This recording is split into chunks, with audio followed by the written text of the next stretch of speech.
Hey guys, Zerkaa here, and welcome back to my Willmall Ultimate Team series. We go into this episode with a record of currently 4 wins, 1 draw, and 1 loss. Obviously, that first loss came when I lost to that gold team that had like Balotelli, Aguero, and I only had my first bronze team that I got from my starter pack. And as you can see here, Jones has run out of contract, and you guys all said that to me as well. You guys all said that I need to be careful with my contracts because with the amount of money that I had, how much money I was spending, I'd have to make sure I set aside some for contracts because otherwise I would be skint and wouldn't be able to do anything. So as you see here, I just went out and applied a bronze contract to him just from the ones I got from my starter pack. And obviously that would let him go through for 1 game. He's a goal player, so the bronze only affects him by 1 game. But obviously after this, I think after this game, I should get some more coins hopefully, and then I can then move on and try and buy some gold contracts. So I might have for obviously Jones and some other players, what other players I sign. Another thing like I said is that I was signing my players in the wrong position. I knew that at the time, but there wasn't actually any other players on the market, so I just did what I had to do. And you see that I just changed up Bonfigli, or Big Bon, for Young Jai, I think his name is, because Bonfigli didn't play very well in the last game, so I thought I'd give Young Jai a try because he's 63 rated, so I thought he might be quite good.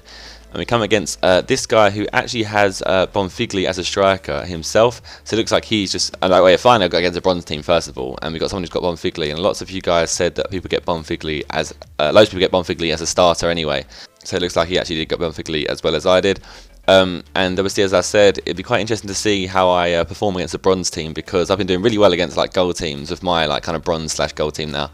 And we'll see how I get on against bronze team. But I was looking like it was going to be an absolute killing. We got in 20 minutes, hadn't actually scored yet, but I had loads of chances. I had 6 shots, and Ben picks up the ball here from that free kick and scores to make that 1-0. And that basically just started off the massacre, so to speak, and that's exactly what happens now with a team. It seems as soon as you score 1 goal, everything seems to go your way and go in for you. And Milne picks up the ball here on the edge of the area and has a shot, but that goes narrowly wide there. And 27th minute here, pick up the ball. Lallana picks up the ball, passes it to Holmes, and Holmes puts that into the bottom corner to make that 2-0. And at this point, I knew pretty much it was game over because there's no way he's going to come back with his bronze team. It wasn't even in the game, to be honest. He had no chance. So I decided that I would take off Lee Yong-jae. I should have taken off Ben, to be honest. I took off Lee Yong-jae and brought on Bonfigli to show him that I also had Bonfigli. Kind of like, I don't know why I did this. So I was just like, yeah, I'm going to show you that I've also got Bonfigli. I can still beat you with the same players that you've got. And don't know why. Yeah, I really don't know why I did that. I think I was just doing it for the entertainment of the stream. I think I was pressured into it. I think a lot of people were tweeting in the stream saying putting in the chat in the stream saying bring on the Big Bon. So I did. And 36th minute here, Ben puts in a cross, and Bonfigli gets on the end of that and puts it in to make that 3-0. And he's come on and proved me wrong because he played quite bad in the last game. So I was like, not playing you again. But he played pretty well in that. He's played pretty well since he come on. And moving to the 37th minute, and obviously this guy wasn't happy that he was losing 3-0, so he decided that he was going to do a bit of a KSI here and turn on the cunt mode, so to speak, as JJ quotes it, and he kind of messed up, saying exactly what I did in the first game of the series, and I pass it to Ben. Ben gets lucky there and makes it 4-0 with that nice shot from the edge of the area, and you know what's going to happen. You know what's going to happen. Same thing that happens on a team all the time. The kid rage quit at 4-0, which is fair enough. He wasn't going to have any chance. But as I said, I don't think you should rage quit games. You might as well just stick around and see like how you can improve or to see what you can do. But you see there, 12 shots, 9 on target, and he had 0 shots, 0 on target. So he didn't actually have a chance in the game whatsoever. And we pick up our first win in Division 4. Now go into the market to find some gold contracts. Obviously, as I said, I need to buy some contracts, otherwise my players are going to be screwed. So what I did, I searched for a maximum buy now of 200, and I went a couple of pages in to make sure that I could buy them. And I went out and just bought like 2 or 3. I need bought manager one there. I need to make sure I don't buy manager one. So yeah, I just went out and bought 2 or 3 contracts just to make sure that if any of my players run out of contract, I'll be able to fill them back up straight away. And obviously they're gold contracts, and we bought all of them for 200 each. That's 600 coins in total. So if I add them to any of my gold players, they get 13 games. So that's pretty good. I also need to sort out my team, so obviously don't have any bronze players because I haven't got any bronze contracts. I don't want to go out and buy any bronze contracts, to be honest.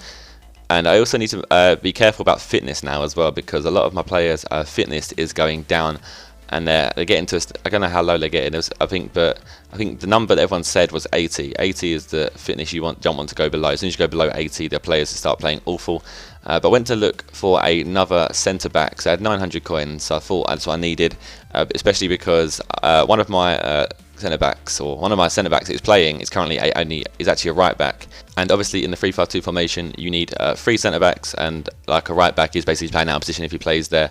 So that's definitely my priority. And a lot of you guys said that Smalling was great. A lot of you, also people in the stream said it, but a lot of you guys said it in the comments last episode. Jesus, I can't speak today. So yeah, I went and got Smalling for 700 coins. I don't know if that is overpaying for him or not. But that was all that was available at that current moment in time on the market. And when I did this stream, it was like 2 or 3 in the morning, so there was a bit of a lack of actual items on the market anyway. So I switched there, so switched Smalling for that right back, as you just saw. But 2 of my bronze players are actually out of contract. You'll see here when I go to try and start up a game. Obviously, I knew this before going into the game anyway. But so I switched out. One of the centre backs for a right back. So you see that I've moved Smalling to the left hand side, and I've now got a right back from the reserves playing. So I'm still stuck with a right back, even though I've just went out and bought Smalling. But I've got a bit of a more solid defence now. I've got 2 gold players. And you see here, I come up against a team with 1 bronze player. I've got Darren Bent up front, Suarez up front, Lescott in defence with Parker and Carrick, Ashley Young, Jamie Carragher. So kind of a strong team, but not that strong really. Definitely easy to beat, especially with Carragher at the back, because Carragher is slow as hell.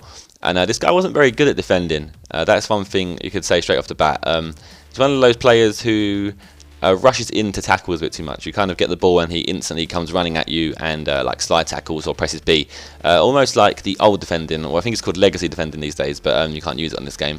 But yeah, that kind of defending where you just hold down A and run straight at the player.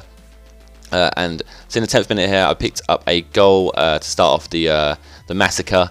And that made it 1-0 from that corner there. Nice little corner tactic I've been trying to do recently. Just pass it out and then run slowly. And then Bent picks up another goal there in the 15th minute to make it 2-0. And then Bonfigli picks through here. Does a nice run. And definitely should have scored here. But as bad finishing on my part. I kind of just shot it straight in the middle. I've been doing that a lot recently. My shots have just got a lot worse. I've been hitting a lot of shots down the middle of the goal. I don't know what's wrong with me. But Bonfigli picks up a goal there in the 21st minute to make it 3-0. And this is where I didn't want him to rage quit. I was expecting him to rage quit at this point. Bent runs through here in the 23rd minute, and a nice run, sees off the tackles, and the goalie saves that with a nice save. Here I did I hit a through ball too hard, and Bent chased it down, and the goalie passed it straight out, and Bennett picked up the ball there, had a shot, and that nearly went in from long range. Bennett was great in this game. He just literally demolished him. You'll see here, look, that nice skill there, get past defender, get past another defender there. And I didn't know what to do, so I just turned around and I just sliced it into the back post, make it 4-0 there. I think it's 4-0, wasn't it? Yeah, it's 4-0. And Bennett again picking up the ball. That's what I was doing. I was kind of mucking about, because I don't know what Bennett has. I think he might have 3-star skills. But I was just mucking about with him. He's got nice pace as well. I was running down the line. This nice run here. So see what I mean by his defending? It's just awful. He was just like running in and slide tackling here and there. And obviously, I'm a good enough player to know just to run slowly and just move out of the way whenever he tackles. So that was 5-0. I tried to tramp it there in the second half, and tramping does not work for me. I've realised that. I'm not someone who tramps it a lot, so that's why it doesn't probably work for me. I'm not very good at doing it. And we go into the 60th minute here, and Ben gets put through, and then Ben tramps it. Talking of tramping, Ben tramps that there to Lallana, and Lallana picks up his first goal, I think, for us. And that's now 6-0. And I didn't want him to rage quit. I just expected him to rage quit. He just didn't. He held on. And Bonfigli picks up a goal there in the 81st minute to make that 7-0. And Bonfigli went and humped the post, as you saw there. Bonfigli doing that nice skill again, that holding down RB and letting it go through your legs. It works really well against some players, players like this who just run straight at you. It works perfectly because they just run straight past you. And Bonfigli there rounds out the day and makes it 8-0 in the 84th minute of a nice finessed shot into the top right hand corner. And see there, Bonfigli picking up 3 goals, Bennett picking up 1, and Darren Bent picking up 3, and Lallana picking up 1 in that massacre there of 8-0. And hopefully we come against more kids like this in the future, because that was such a fun game to play in. And you see he's playing a 3-4, what's he playing? 3-4-1-2 formation now he's playing. So it's a pretty solid formation as well. So these match packs actually are hilarious. Look at that. 38% possession, and I had 62%, 27 shots, 20 on target, and that's just mental. Just literally just demolished. And it doesn't really get much worse than that. But got fair play to him. He stayed around till the end of the game and see it out, as opposed to actually quitting, which most people would do. He stayed around even though he was losing 8-0, and so you have to kind of tip your hat to him for staying around, and that makes our record now 6 wins, 1 draw, and 1 loss. And that now concludes how much I played in the first initial stream. So I saw some comments saying they felt left out because they wasn't in the stream. It was like being at high school again. They felt left out, which I found pretty funny. But yeah, that concludes all the streamed gameplay now. So from now on, there will be no like stream jokes or anything about the stream. And if you enjoyed the video, then please leave a like. If you have any feedback to give them, leave a comment. And I'll see you guys in the next episode. Goodbye.